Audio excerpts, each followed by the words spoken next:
You're listening to Fitpod with NASA and I'm Katie.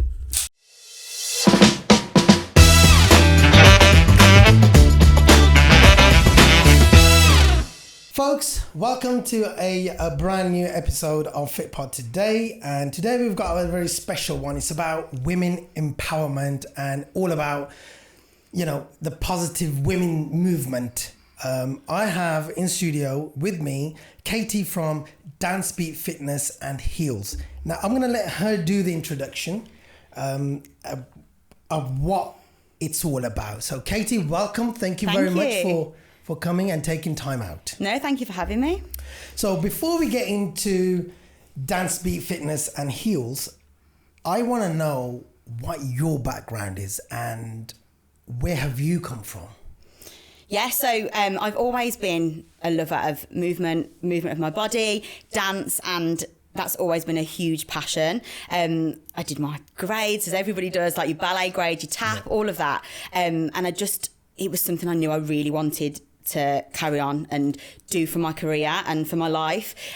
So I did. I went on to college, did professional training, went to university, got my teacher training, so I'm a qualified teacher. And then I went on to choreography, and then I just knew that I wanted to be in a space where I could welcome people into a safe space. Always being within a bigger body myself, I feel like it was the perfect opportunity to open up a space for people maybe that didn't feel welcomed in a gym space, because I know how intimidating gym spaces are. Even when you're comfortable with your body, walking in, it's really daunting. And I wanted to provide a space for females to be able to come and just love their body, whatever their shape, their size, and I knew it was through dance that I could do that.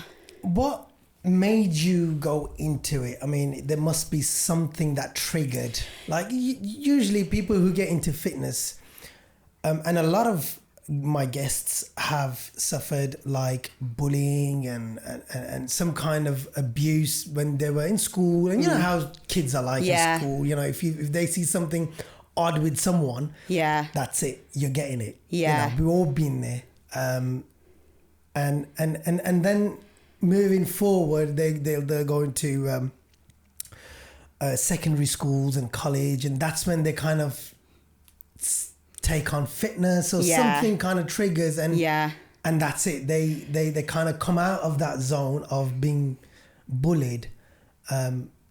And then that's when a kind of new chapter in their life starts, and you think, you know what? And then they somehow fight off the bullies and use that positivity through fitness. I've always been quite lucky that even though I was always the bigger girl within dance, that was never really an issue within school. And I think it's because I was quite a confident person that I knew I was good at something, but not in a big-headed way. Like I knew what I could do, and I knew I could do it well despite what I look like. And moving through to really, it was more when you got to like the private tuition, that's when you have to do your auditions. And 8-10 years ago, it wasn't like the movement now for body positivity it wasn't really seen 10 years ago. It wasn't really there. It wasn't really, you wouldn't welcome someone paying, even though you were paying for your private education in a dance school down in London, they still wouldn't have someone that's in a bigger body. That just wasn't the case, whereas now they are accepting people. But really for me, it hit more after having my child myself. I worked in a fitness space before my little boy, and before COVID I was a manager at a gym, and I loved it. I was teaching like the Zumba and the fitness classes, and I was obviously in charge with the PTs, and I loved that part of my job. And then obviously went onto choreography and teaching. But then COVID hit. Obviously I was pregnant, as probably lots of people. Oh wow! How was that experience? Really, I've heard stories. You weren't allowed. People weren't allowed to go into labour with their partners, and so I was a single mom through the whole of COVID, and I still am. And it was all very it was very isolating. Wow. And I think luckily I fell pregnant in the February and had my little one in October. So it was when it kind of got to the tears. It got to the. Whereas if I'd have had my little one in February, that's when you would have been locked in and they couldn't see family and they couldn't. Whereas even though it was really bad because I couldn't go to antenatal classes, I couldn't go and do the visits around the hospitals, I couldn't make friends, I couldn't anything like that. Literally. Luckily, when he was born in the October, we were able to there was a bit slightly of room, socialise, which was amazing. But I think it was after having my little one, knowing how much I love dance, and I felt lost. I was grieving the old me where I could just get my bag and walk out the house and not have to get a dummy, some milk, the snacks. And it was, you do. And I think if you speak to females and you ask how you feel after having a child, you do grieve your old life, as precious as the new life is, with your little bundle of joy, which is amazing and you wouldn't change it. It's really hard to not think I really miss being able to just jump in my car and go to the gym, and especially being a single parent, it all fell on me. My parents were amazing, but still it was all on me. And I said to my parents that I need to be able to do something for me, even if I only get 4 people.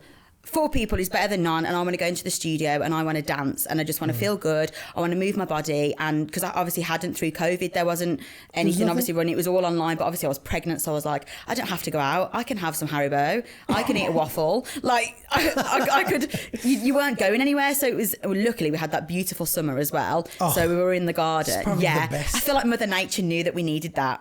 She knew. Can you imagine if the weather was horrible? I know. And everyone's locked in and how depressing it would have been. So hard. It was hard enough as it was. So adding weather onto it, and would have. So we were really lucky. Something to enjoy. Yeah, absolutely. So and I just felt that I needed to move, and that's one thing I definitely knew I needed. But also, being a trained dancer and a teacher, I'm very particular when I go to classes. So I suppose it's like bodybuilders. If you're a great bodybuilding coach and then you go and get coached, that person's got to be an exceptional level for you to be able to take that. And it's the same when I go to step classes, or I'm really picky. So I said to my parents, I know how I want my class to be. I know what kind of class I want to go to. So I'm just going to start a class. And I started a class in the 2021. When did we come out of lockdown? 2020, wasn't it? Something like that. I think it was the January 2021, and I started it, and the first week there was 25 people that booked on. Wow. And I was like, okay, I think this could be something. And the retention from that week was amazing, and we managed to retain a lot of people that still come now from that first week back in 2021. And we just had fun. We put the music on, we put the disco lights on, and we just danced and we just moved, and it was like being in a club for over 25. Yeah, literally. Like it was so good. And that was my motivation for the company, just wanting to find that bit of me again and get that spark back, and that's exactly what I've done, and it's grown even bigger than what I thought. When did you thought, you know what, I wanna take this forward as a company. I wanna bring more people on board. So for about 6 months, I only ran the one class, and then I'd kind of got my confidence back a little bit. I was like, you know what?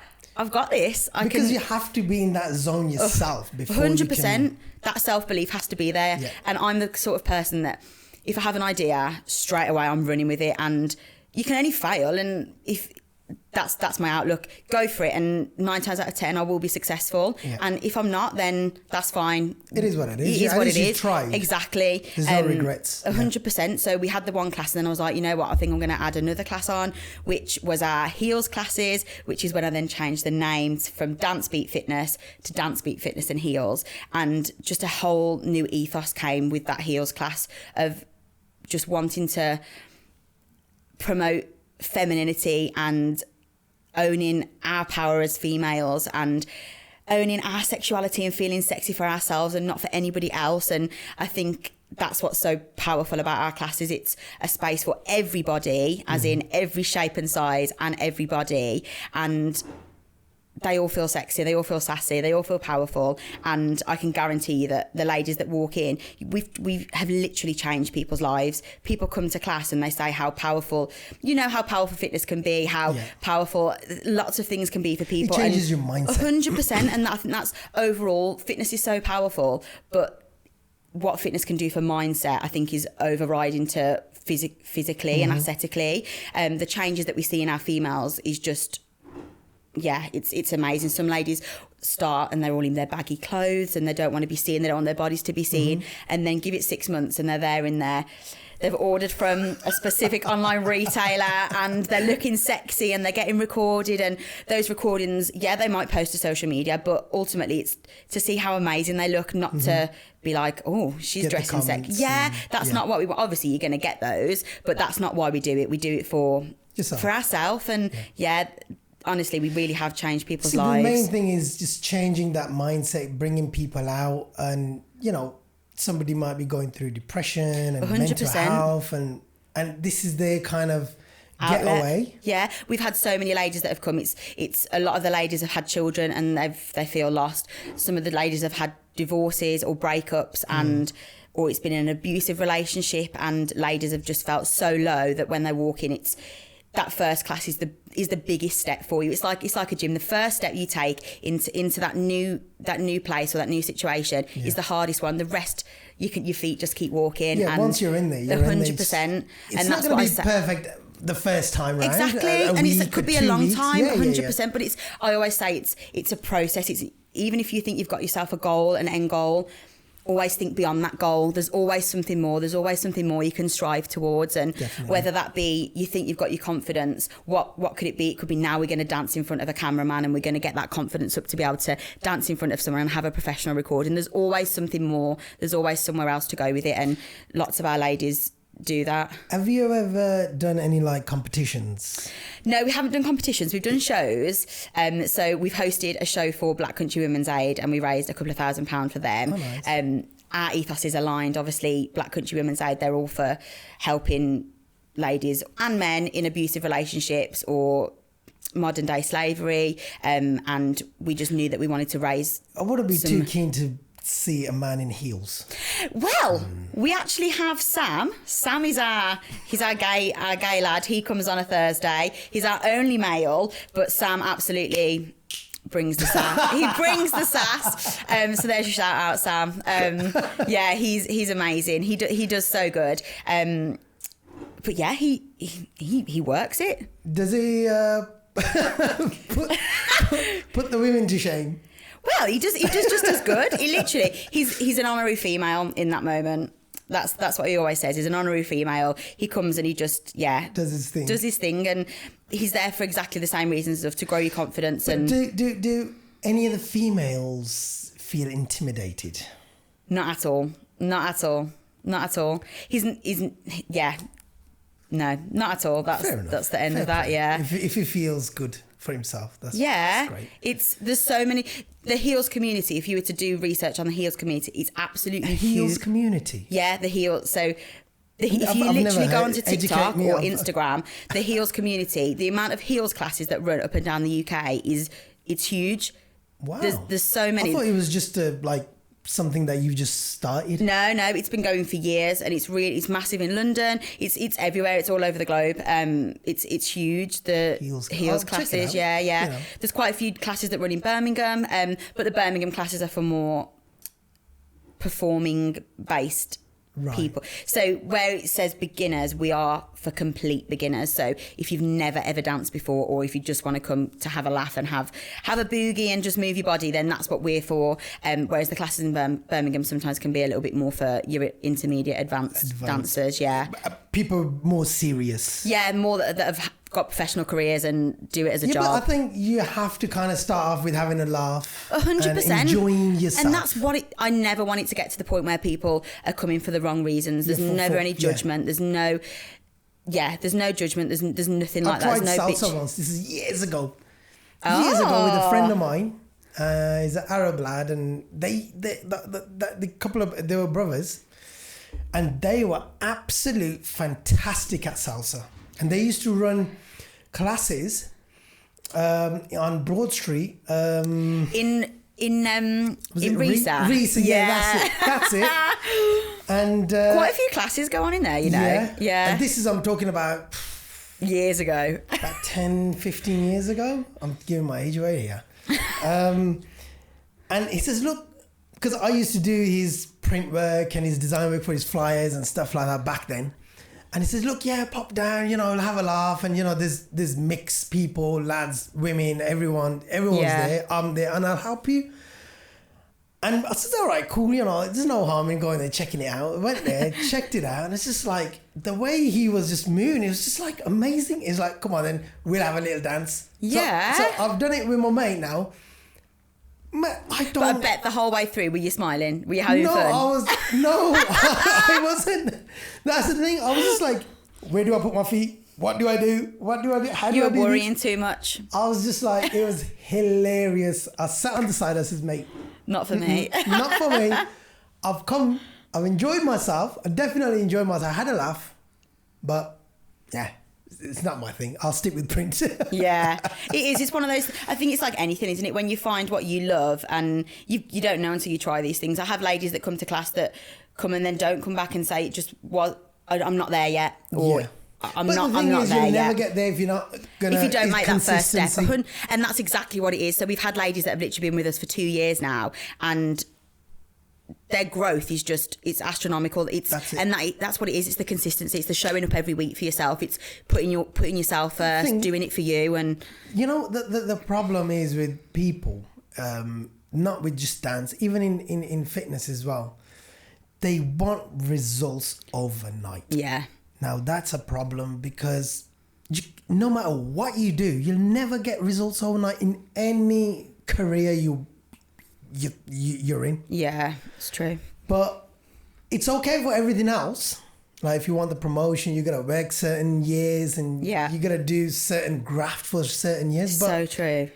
When it comes to fitness, health, nutrition, why do people expect overnight results? Now, like perfect example, dancing is something I don't do. But if I say, for example, argument's sake, I did it, it's going to take me 6 months to kind of just get the bare minimum get your head basics, around 100%. How to do certain things. Yeah. But if I just came to your classes once or twice and expecting to be a professional on the third one, it's not going to happen. I'm just not being. I'm not being realistic. Yeah, and that's. I always say to everybody, my prices reflect my years of training, what you're gonna get within that hour and 15 if you come into class, and my class is the cheapest therapy you'll ever have. 100%. Honestly, like the cheapest therapy you'll ever have. Will always doubt it. 100%. Because it doesn't finish, or you don't give them a medication. Yeah. You think, well, I'm gonna pay £50 an hour, for example, just to dance about. But the more people come, and even if it's in a short space of time, like 4 weeks, we have 4-week courses that we run for beginners, and in that 4 weeks, the transformation from that lady that walked in on week 1 to week 4, because of the consistency of those 4 weeks and the practicing at home and the change of that mindset and allowing yourself to actually feel, I deserve to look sexy, I deserve to feel good, I deserve to be here. That's what's so powerful, and it is the showing up for yourself and the consistency that absolutely does that. Exactly. And it's without you knowing, you're releasing the good hormones, you feel good about yourself without realizing. Absolutely. And I think people kind of forget about that you're paying £50 to feel good about yourself. Yeah. It's not about getting a prescription, talking to somebody on a couch and just kind of patching your problem. Absolutely. And also with that, you go home and you do the work on your own with a tablet, for example, whereas class, we're a community. You're there for one another. Absolutely. You might find somebody who's in the same situation as you. Exactly. 100%. Who's been there longer than you, and they can tell you their experience and say, you know what, stick to it. I was going through this, but now I feel better. So stick to it. It's good. It just comes down to consistency. Yeah, it does. Absolutely. You know, what's your thought on talking about body positivity? Because what is body now that's a question. Positivity. What is it? Because there's so many people who've kind of hijacked that word. Yeah, it's used. And being lazy is, and being oversized and being lazy, it's not body positivity. You are being lazy, right? And it's not healthy.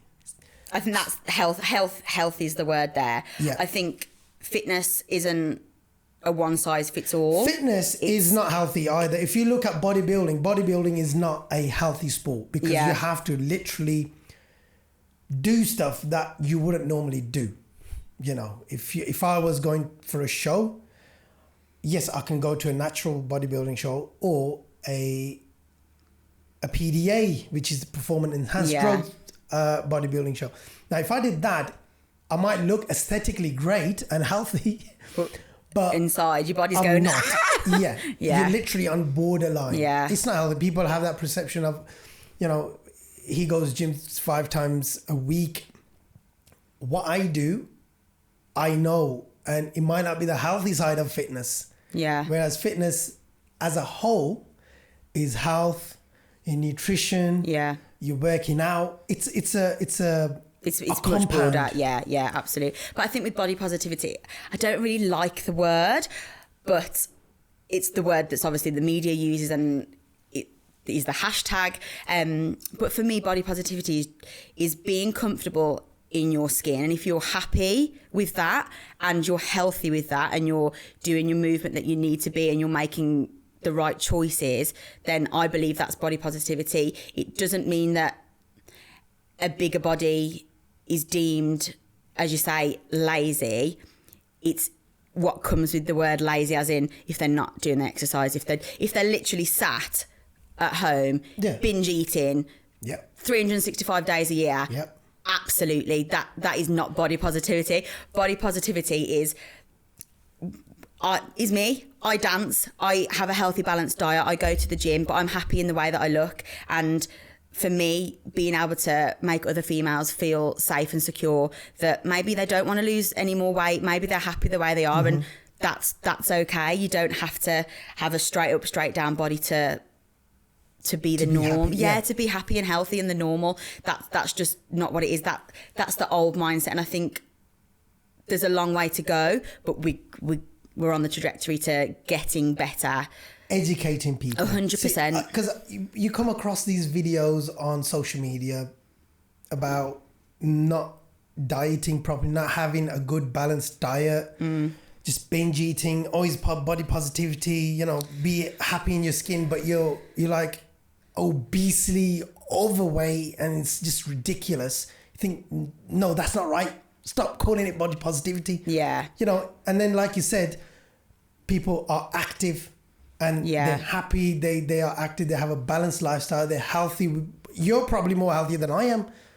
Vice versa. I don't know. We don't know what's inside. Yeah, it's true. That's what matters. It's not what's absolutely. outside. Your body is just your external is nothing to do with your internal. I think that's what we try and get across at class, that by the way that you look or whether you've got fat on your body or whether you are thin and you're trying to bulk out, because being too skinny is not healthy. 100%. Like, and we have both sides of the spectrum come to yeah. class. We don't just have, it's not just for people that have got fat on the body. That's not what this is. It's literally for everybody, and everybody has their own struggles in regards to body image and body weight. So that's not what class is about. It's welcomes for everybody. But yeah, I think you could be 25 stone and you could be active and you could be healthy, and if that person, who are we to say, we don't know what their life is, we don't know what they do on a daily basis. They might have health conditions that mean that they can't, or they might just be happy and healthy that way. And if they're having a balanced diet and they just struggle to shift that weight, then if they're happy and they're healthy internally, who are we to say that they need to go to the gym? But realistically, would they be healthy though? But no, we realistically talking, we can't say that though, can we? Like, if somebody is sitting there, it's taking half of that couch. You know what I mean? I know what you're saying. Because those are the kind of people that shout about it. Oh, body positivity, you know, it's be happy in your skin. No, you're just lazy. Get up, do something. I know what you say. They would hijack it for the wrong reasons. And I think that's the key thing, isn't it? Hijacking it for the wrong reasons. You are just a larger body shape and you're just not doing anything about it, and you're just saying that you're body positive. Yeah, you're using it as an excuse of just sitting there and having fish and chips every absolutely night. But I think it's the people that it's just making it more normal that when you sit down, people have belly rolls, and it's when you sit down, your legs squash out. Like that's the body positivity that you didn't used to see. And I think for the way that the world is going with social media, it's very needed, because these young girls that are 13, 14, 15 that are on Instagram, that are on social media, that just see the typical influencers that are in Dubai in their tiny bikinis. It's Love Island.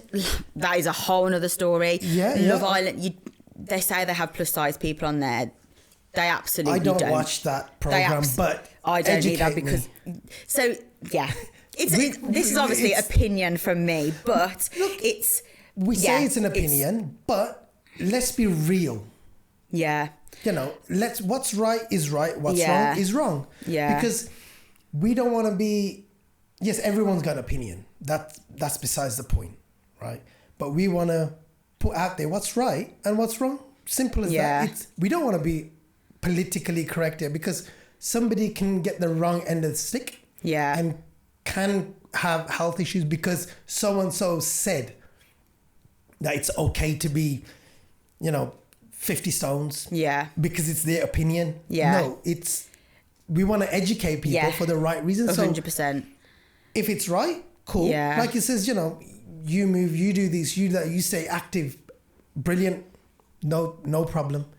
But if you, on the other hand, said, no, I don't want to do that, I want to eat fish and chips, that's obviously going to cause your heart positivity disease. It's good. Yeah. You only live once. Yeah, but do you really want to live once like that? Yeah, I completely. But I think with now coming back to Love things Island, like Love Island, yeah, I think things like Love Island has healthy either. It's not healthy and it's not attainable, and it completely. It's not realistic. It's not realistic, and it's sad. It makes me feel sad for we go in so far, and programs like that drag it straight back down. It's one extreme to the other extreme. It is. Like, where's the middle ground? Yeah. And I also think as well, with lots of Love Islands have come out and done interviews and things, and they're told that they can't wear cover-ups, they have to wear bikinis all day. But then on Dancing on Ice, for example, when Ekin-Su wore this nude leotard, the newspapers were sexualising her horrifically. But then it's like ITV literally tell females in Love Island that they can't wear a kaftan or a cover-up, but then you're having to go at someone for wearing an all-in-one nude dance bodysuit. It's just, the juxtaposition is just crazy, and I don't know where it's going to go, and I don't really think it should be a program, in all honesty. It's versatile. For young children, 13, 14, 15, 16, that do get obsessed with it, and they want the influencer's life, and people aspire to be this now. A lot of those kind of people end up depressed. Yeah, because they're not happy. It's not attainable. No. And I think the thing is as well with programs like Love Island, it's not educating males correctly either. Mm-hmm. And I think from a female's perspective, it doesn't help with body image and body positivity, those sort of programs, because men feel like that's what females should look like, and it's not realistic. That's not a realistic view on how a female should. And if you do, and you're naturally lucky, and you're straight up, or you work really hard for that body and you want that body, fair play, have the body, look sexy, but equally a size 16 looks just as sexy in different ways. And I think it's just, like you say, it's education. I think. See, it's vice versa as well for men as well. Like, people look at them, and especially girls will look at guys with six packs and this, that, the other, and then that's it. That's what they want. Yeah. He might not even have a personality. Just because it's on TV and he looks in a good shape. That doesn't mean anything. I mean, give me 6 weeks, I can be in that shape, no problem. Yeah. But the quicker it comes, the quicker it goes as well. Yeah, absolutely. And is it sustainable? No, not really. Unless you're getting paid to look a certain way. Yeah. Then, all right, fine. But day to day, it's false hope. It is. And it's not empowering for people, for females to constantly Absolutely see these. Not. In fact, it makes you feel like shit. It does. It really does. You think, shit, I wish I was like that. Yeah, and then you go for a pack of Haribo and a slab of dairy milk. You live once. Forget it. It's hard. It is. It's really hard. It's all. I think it's just a work in progress, isn't it? And yeah, it's sad that programs like that still run. looking at people watch them. But people watch them. Yeah, I know. Sad. And then it's sad because it's also like, would people watch them if you put your average girl in there? No. Would the traction but that answer there is where it's so wrong. Yeah, that's what's if so wrong with it. If it's going to be Love Island or whatever it is, it should be mixed.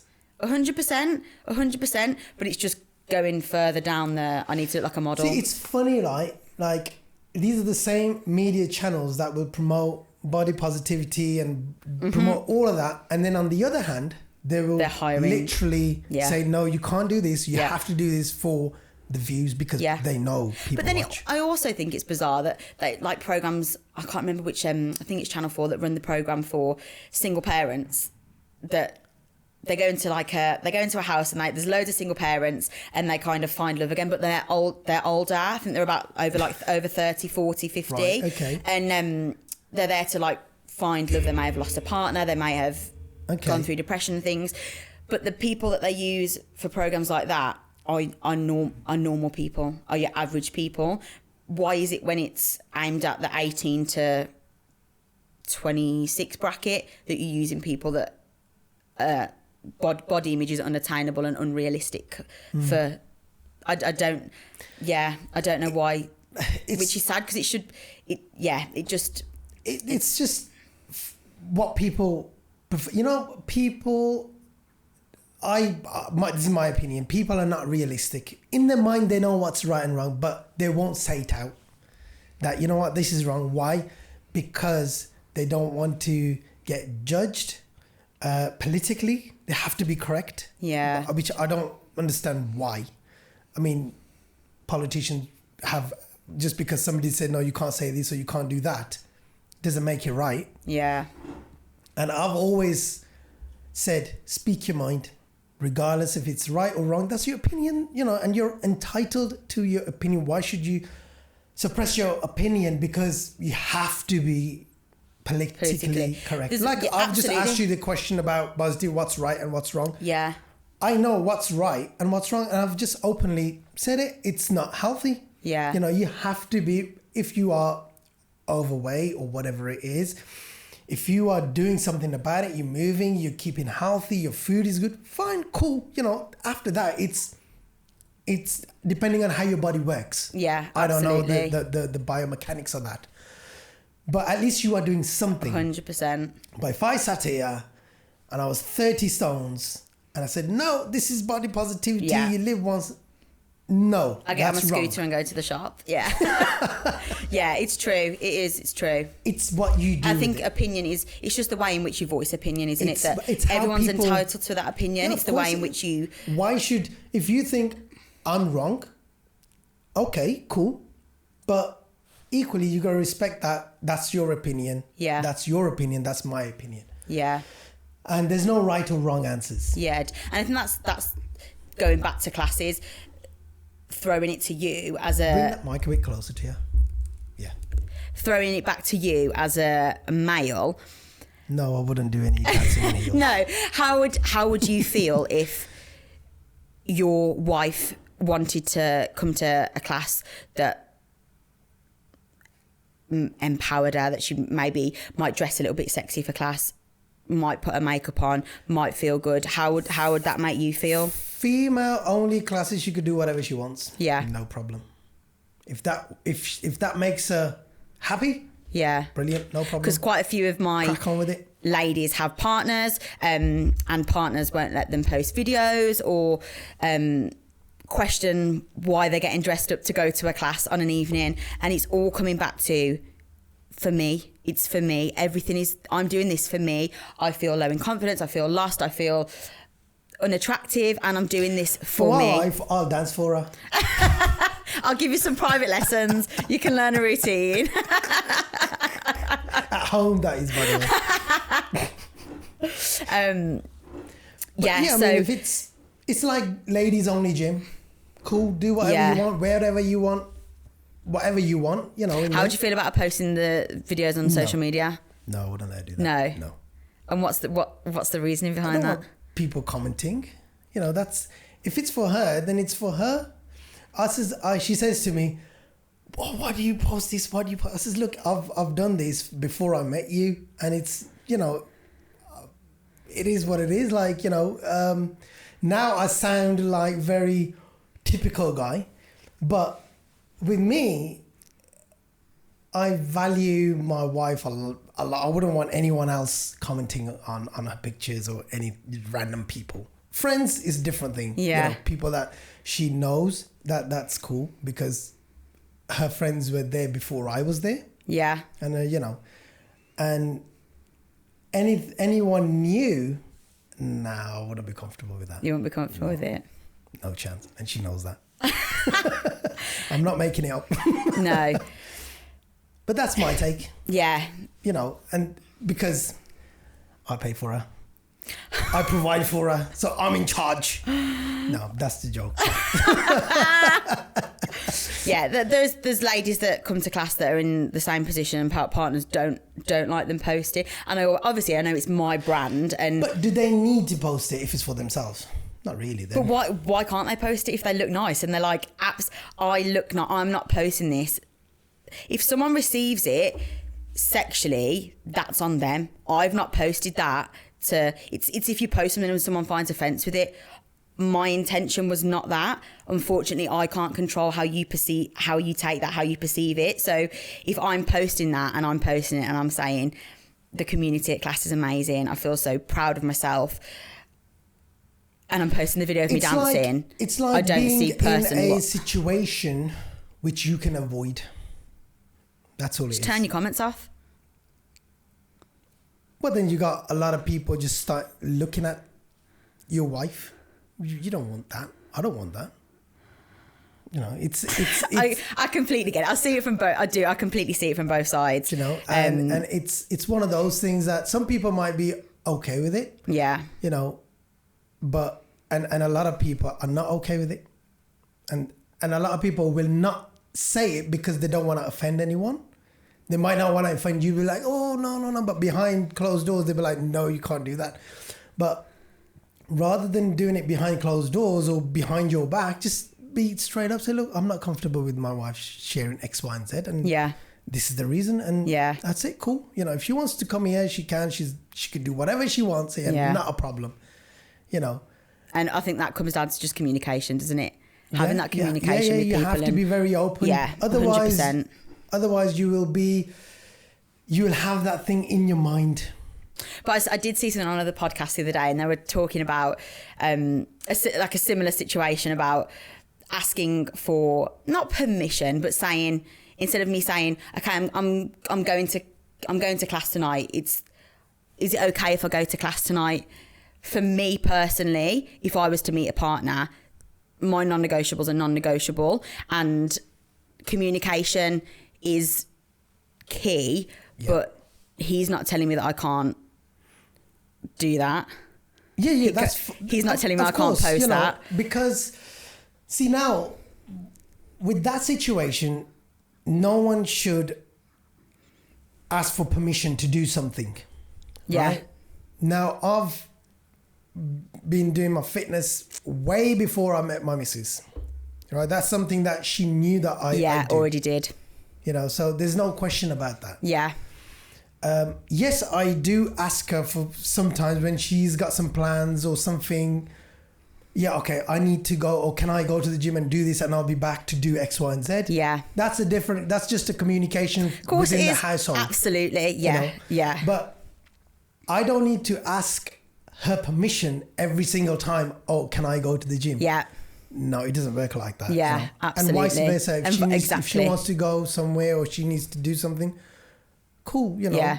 Yeah, how long, when are you back? Yeah. I think cool. It's what people find value in, isn't it? You pay for what you find value in, and if people understand. So loads of my ladies come to class and their partners are like, well, I don't know why you're dressing up. I don't know what, because I find not dressing up as in dressing up, as in just looking a bit sexy, getting the sexy outfit on and just feeling, sexy. And the ladies find value in my classes, so that's why they come and that's why they do it, and that is a non-negotiable for some of the girls. And a lot of the men don't like the shift in mindset that the females have. Maybe they're in a relationship that's very one-sided, that's very like, you can do this, you can do that, or you can't do that. And that when they come to class and they then find their own power, they find that actually I've got my own mind and I can I can do this. Look, at the end of the day, it's if it's a ladies only class, right? It's fine. Yeah. Go do whatever you want. Absolutely. Yeah. But if you're dressing up like that and there's men there and make it mix, absolutely. Then you're like 100%. That's when it would come 100%. You know what I mean? But if it's a ladies only thing, it's just like going to the gym. Absolutely. Ladies only gym, go do whatever you want. Wear whatever you want. Yeah. And just get a good workout done. Yeah, definitely. It. You know, there's no one there to judge or someone's gonna just stare at you or something. Everybody's there for the same reason, 100%. And quite a few of the ladies that come to class come from, so I've got a baby and toddler company as well where we run baby and toddler classes, and quite a few of those mummies from class come to my dance classes as well. And from a baby and toddler classes, there's lots of reasons as to why people come. There could be baby loss, and quite a few of the ladies that have come have had baby loss, and dance is an outlet for them to could just be anything, isn't it? 100%. It's such an outlet to just be free and just clear your mind and just be right there in that present moment. Something, otherwise you'll stay in that 100%. Mindset, and then that will lead you into depression and mental health, and it becomes a very dark place. Absolutely. So I had an ectopic pregnancy a few years ago now, and through that ectopic pregnancy and the recovery, I needed dance, and this was way before COVID, and once I could get back up and moving again, that was the one thing that I just wanted to do. It made me feel me. It made me have that breaking mindset of thinking about the loss, and having that chance to just go into a studio and just feel like me, and just clearing my mind for that hour of class. And for something as devastating as that, dance pulled me back. Life goes on. 100%. You know, 100%. It's finding that. I'm not saying looking forward, and I'm not saying the fact that if somebody's had for example, miscarriage or something, because we went through that as well, and it was really sad at the time. But you have to think, okay, it's not healthy for you to stay in this mindset. Yeah. Yes, for a couple of weeks or a few days, however long that takes you. Yeah, but you have to kind of control yourself and think, okay. It is what it is. God's got a better plan.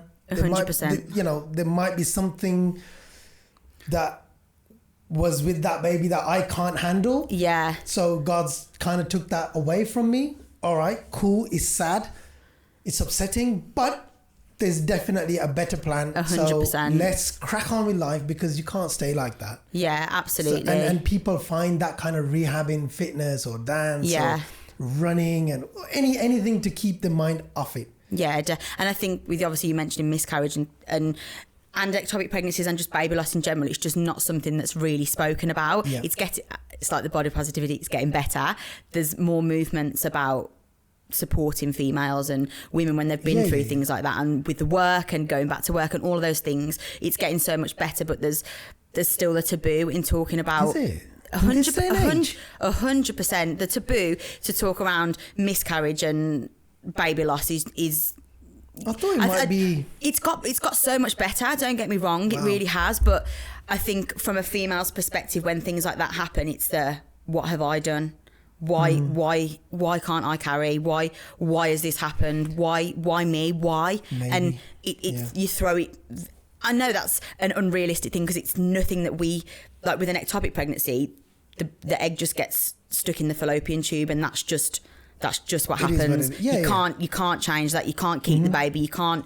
The tube either comes out or they remove that section of the tube. So, but to me, even though I knew that, it was still very much.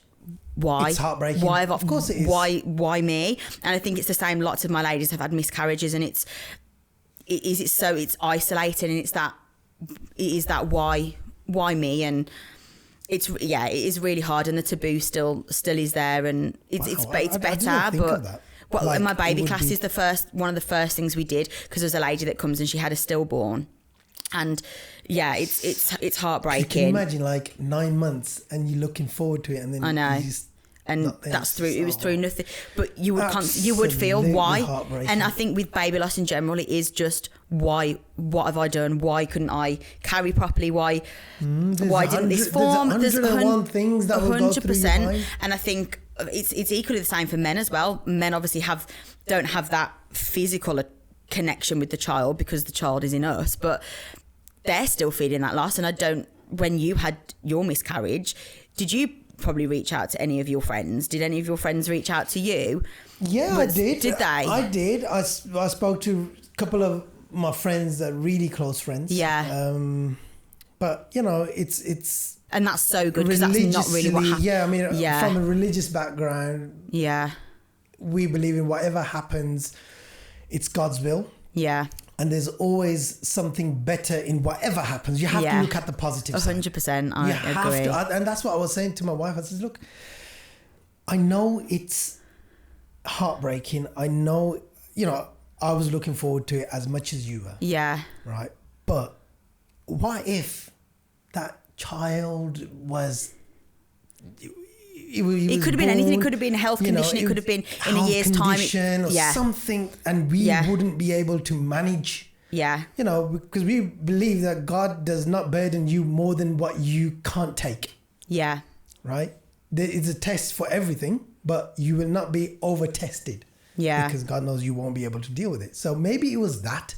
And I think with females and the whole baby loss, you don't know you can't carry a child until you... go through it, carry a child and lose a child. You don't know that you can never carry that child full term until you go through that. And I think that's what's really hard. And it's like you say, back to education, that it doesn't get to... I never knew what an ectopic pregnancy was before I actually had an ectopic. I never knew anything either. Today I've been educated. that's sad. Why don't it happens? It's like 1 in 6 pregnancies is an ectopic. Wow. And with an ectopic pregnancy, if you don't go to hospital, you will die. Your tube bursts, and you. Oh yes. And you now die. I remember we went to this one scan, and with scan place, and we were this time around we were kind of getting regular scans, private scans done just to make sure. Everything's okay, or if something does go wrong, at least we kind of. Deal with you're it. aware. Yeah. And there was this one lady, bless her. I don't know, but she went in for a scan. And they were like, and after about 10-15 minutes, all we saw was the paramedics going in, and then they're taking her back out.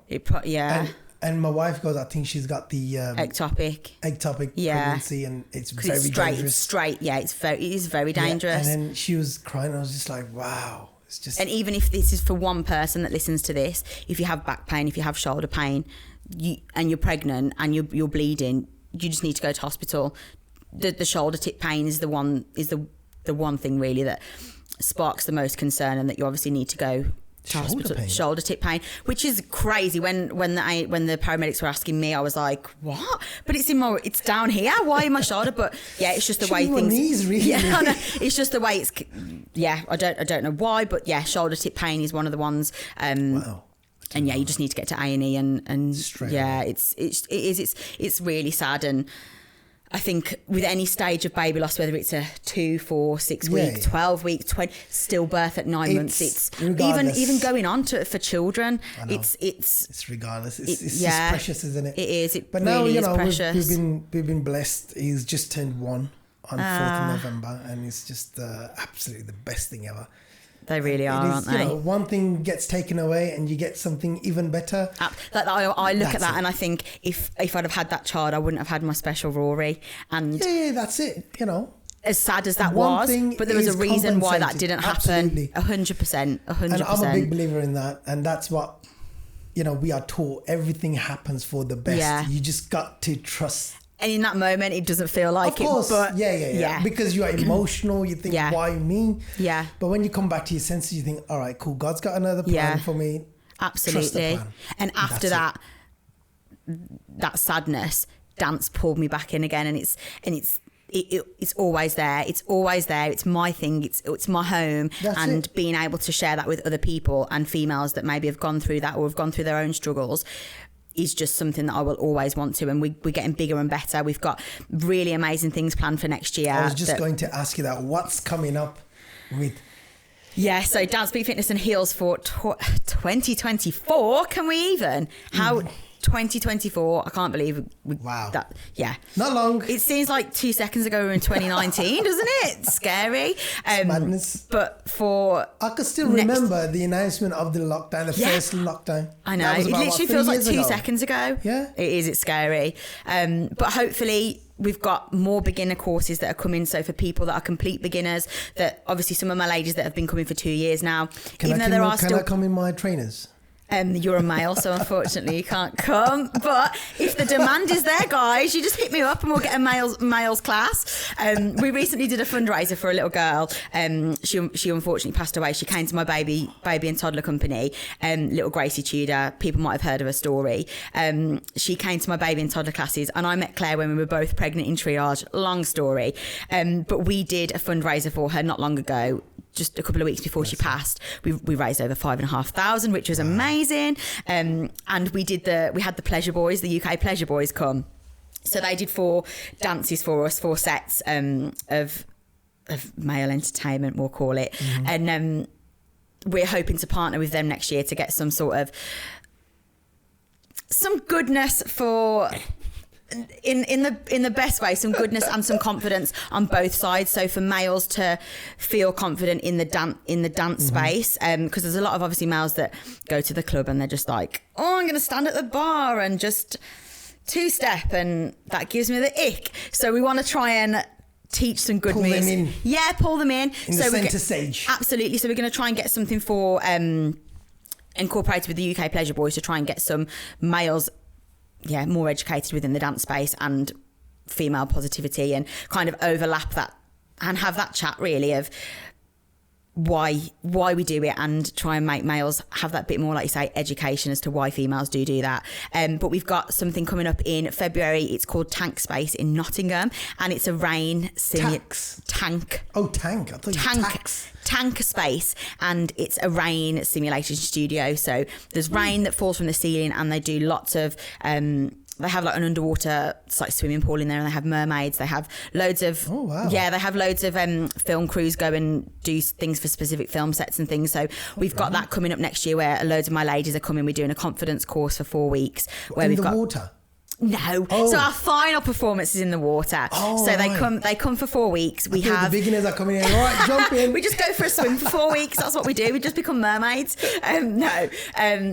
So across the 4 weeks, we talk about confidence. We try and increase our daily habits. So we habit stack, and we try and find, if we want to maybe get up a little bit earlier, what can we do to do that? Maybe we can set 3 alarms instead of 1 alarm that we just click off, or we can set our alarm over the other side of the room. It's just, we focus on habit stacking, we focus on journaling, and then we also focus on body confidence as well. And we learn a routine across the 3 weeks, and then the 4th week we go to Tank Space in Nottingham, and we get our professional videographer, and it's just all about interesting. Yeah, it's just all about feeling sexy and just dancing in water. And I think giving that dancing in water, I can barely walk in water. And we do it in heels. So there you go. The female form, amazing. We've got that. And obviously I want to keep my fundraising going. We're going to try and hopefully do another fundraiser for Gracie's foundation. Mm-hmm. So it's called the Gracie Tudor Foundation. And we're going to try and keep fundraising for that, because she had neuroblastoma. So neuroblastoma is one of the very, very rare childhood cancers. How are you doing the fundraising? Is it Just Giving? Just Giving. So all of our stuff is always on Just Giving. Anything that we ever post is always on our social media. If you can send me that link, I can put it in the description, so people, whoever's watching this, amazing, if they want to 100%, whatever it is they want to. Gracie's story is she's incredible.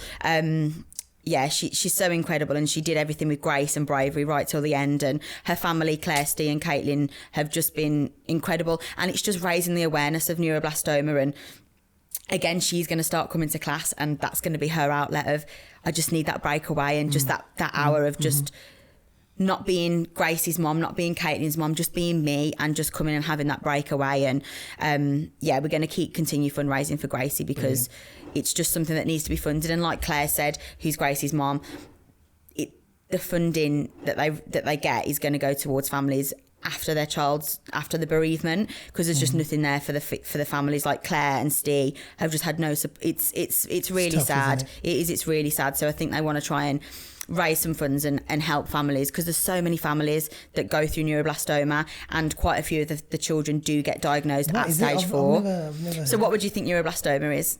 Would you, as a guess, where would you think it was, a neuroblastoma in the body?